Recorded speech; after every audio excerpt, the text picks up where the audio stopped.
അല്ലാതെ ശുദ്ധ ഇന്ത്യ എന്ന് പറയുന്നത് നരവംശപരമായി സാധ്യമേ അല്ല. അങ്ങനെ ഒന്നില്ല. ഉള്ളതിൽ ഏറ്റവും ശുദ്ധം ആൻഡമാനിലെ ആദിവാസികളാണ്. ഇനി ശുദ്ധി തേടി പോയാൽ അവിടെ എത്തുള്ളൂ. അങ്ങനെ ഞാൻ പറഞ്ഞു തന്നെയെന്ന് വെച്ചാൽ, അങ്ങനെ അടിസ്ഥാന ജനത മുതൽ ഭക്ഷണശീലത്തിലോ വസ്ത്രശീലത്തിലോ, ഇപ്പം നമ്മുടെ ചുരിദാറ് ഇന്തോ പാർഷ്യന്മാർ കൊണ്ടുവന്നതാ. അവരുടെ വസ്ത്രധാരണ രീതിയാണ് ഈ കുർത്തയായിട്ടും കാൽമടമ്പോട് ചേർന്ന് കിടക്കുന്ന വസ്ത്രമായിട്ടൊക്കെ മാറുകയും പിന്നീട് അത് പരിഷ്കരിച്ച് ഇന്ത്യൻ വസ്ത്രമാവുകയും ചെയ്തു.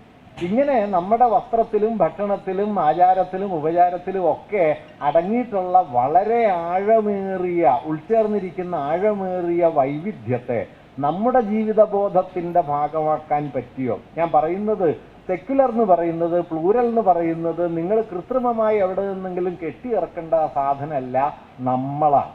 ഇതാണ് അടിസ്ഥാന പ്രശ്നം. നാമായിരിക്കുന്നതിൻ്റെ പേരാണ് സെക്യുലറാണ് എന്നത്, നാമായിരിക്കുന്നതിൻ്റെ പേരാണ് പ്ലൂരലാണ് എന്നത്. അല്ലാതെ നാം മതാത്മകമാണെന്നോ ഏകാത്മകമാണെന്നോ കരുതുന്നതാണ് അടിസ്ഥാനപരമായി ചരിത്രവിരുദ്ധം. അതുകൊണ്ട് സെക്യുലർ എന്ന് പറയുന്ന ആ പൊട്ടൻഷ്യൽ, പല പാരമ്പര്യങ്ങൾ കലർന്ന് പങ്കുവെച്ചുണ്ടായ ഒരു ജീവിത മൂല്യം എന്ന ആശയം, അത് വാസ്തവത്തിൽ നമ്മുടെ ജീവിതത്തിൻ്റെ അടിപ്പടവിലുള്ള ഏറ്റവും പ്രബലമായ ഘടകമാണ്. ആ അടിസ്ഥാന വസ്തുതയെ പക്ഷേ നമ്മുടെ ദേശീയ പ്രസ്ഥാനത്തിനോ ദേശീയതാ വ്യവഹാരത്തിനോ നമ്മുടെ ആധുനിക ബോധ്യമാക്കി മാറ്റാൻ ഏറെയൊന്നും കഴിഞ്ഞിട്ടില്ല, ഇപ്പോഴും കഴിഞ്ഞിട്ടില്ല.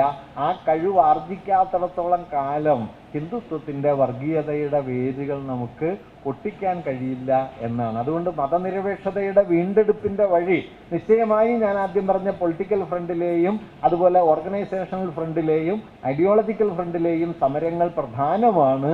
ആ സമരങ്ങളെ പക്ഷേ ഈ നാഷണലിസ്റ്റ് ഡിസ്കോഴ്സിൻ്റെ അടിസ്ഥാന സ്വഭാവത്തുമായി ബന്ധിപ്പിച്ച് നമ്മുടെ പ്ലൂരാലിറ്റിയെ നമ്മൾ തന്നെ തിരിച്ചറിയണം. കൽപ്പറ്റാറായണ മാഷ് കവിതയിൽ പറയുന്നൊരു വരിയുണ്ട്, ഒരാളും ഉടനീളം ഒരാളല്ല. എന്നിട്ട് അദ്ദേഹം അടുത്ത വരി പറയും, കള്ളൻ തൻ്റെ വീട്ടിൽ കള്ളനല്ല. അവനവൻ്റെ വീട്ടിൽ കള്ളനല്ലല്ലോ, കിടന്നുറങ്ങുകയല്ലേ. വേറൊരാളുടെ വീട്ടിൽ പോകുമ്പോൾ കള്ളനാവുന്നത്. അതുകൊണ്ട് ഒരാളും ഉടനീളം ഒരാളല്ല എന്ന് പറഞ്ഞ പോലെ നമ്മുടെ പാരമ്പര്യം ഒരു പാരമ്പര്യമല്ല, നമ്മുടെ പാരമ്പര്യത്തിലുള്ളത് ഒരു ധാരയല്ല, അനവധിയായ ധാരകളുടെ ആകത്തുകയിലാണ് നമ്മൾ നിൽക്കുന്നതെന്ന് നമ്മളൊരു ജനത എന്ന നിലയ്ക്ക് എപ്പോഴാണോ സ്വയം തിരിച്ചറിയുന്നത്, അപ്പോൾ സാഹോദര്യം എന്നത്, സമഭാവന എന്നത് നമ്മുടെ അടിസ്ഥാന ആശയമായിട്ട് മാറും. അതിനുള്ള ഒരു പരിശ്രമം നമ്മൾ നടത്തേണ്ടതുണ്ട് എന്നാണ് ഞാൻ പറയാൻ ആഗ്രഹിക്കുന്നത്.